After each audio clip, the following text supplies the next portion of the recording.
എടീ, അച്ചുമാഷിന്റെ മോനുമായിട്ട് നിനക്കെന്താ ബന്ധം? പറയടേ, എടി പറയാൻ. എനിക്കിഷ്ടം. ഈ തല്ലെന്തിനാണെന്ന് നിനക്കറിയോ? പഠിക്കുന്ന പ്രായത്തിൽ പ്രേമിച്ചതിന് ഒരു പൊടിക്കും കൂടി വലുതാകുമ്പോ അച്ഛൻ തന്നെ നിന്നെ കെട്ടിച്ചയക്കാം. എന്നിട്ട് നീ ഇഷ്ടം പോലെ പ്രേമിച്ചോ? എന്താ അഭിപ്രായ വ്യത്യാസം വല്ലതും ഉണ്ടോ? അതിനിരുന്ന് പഠിച്ചോ. പ്രേമിക്കുന്നത് തെറ്റാണെന്ന് ഞാൻ പറയില്ല. പറയില്ലല്ലോ. അച്ഛന്റെ വായന ഇത്രയും കേട്ടാ മതി. ഈ പ്രേമം ഒരു മഹാസംഭവമാക്കി ഞാൻ കൊടുമ്പിരി കൊള്ളിച്ചോളാം. സംഭവം കൊള്ളാം, പക്ഷെ അത്ര കൊടുമ്പിരി കൊള്ളിക്കണ്ട. ദുഷ്യന്തൻ എന്നാണ് പേരെങ്കിലും ഗാന്ധർവ വിധി പ്രകാരമുള്ള വിവാഹം നമുക്ക് വേണ്ട കേട്ടോ ദുഷ്യന്ത. അച്ചുമാഷേ, പ്രേമത്തിന്റെ കാര്യമായതുകൊണ്ട് മാത്രം ഈ ദുഷ്യന്ത എന്നുള്ള വിളി ഞാൻ കേൾക്കുന്നു. ഇല്ലെങ്കിലും ഞാൻ കേൾക്കും. കേട്ടല്ലേ പറ്റൂ.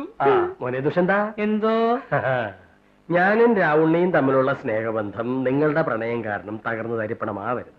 എനിക്ക് സമൂഹ മധ്യത്തിൽ നമ്രശ്രേഷ്ഠനായി നടക്കാൻ ഇടവരുത്തരുത്. ചുരുക്കി പറഞ്ഞാൽ ഈ കുടുംബത്തിന്റെ അന്തസ്സിനും ആഭിജാത്യത്തിനും നിരക്കാത്ത രീതിയിൽ നീ പ്രവർത്തിക്കരുത്. അച്ഛൻ ഈ സാഹിത്യം ഒഴിവാക്കിയിട്ടൊന്ന് പറഞ്ഞേ. ആ പെൺകുച്ചനെ നീ കണ്ണീര് ഉടുപ്പിക്കരുത്. ഇല്ലച്ചാ, ഒരിക്കലും ഇല്ല.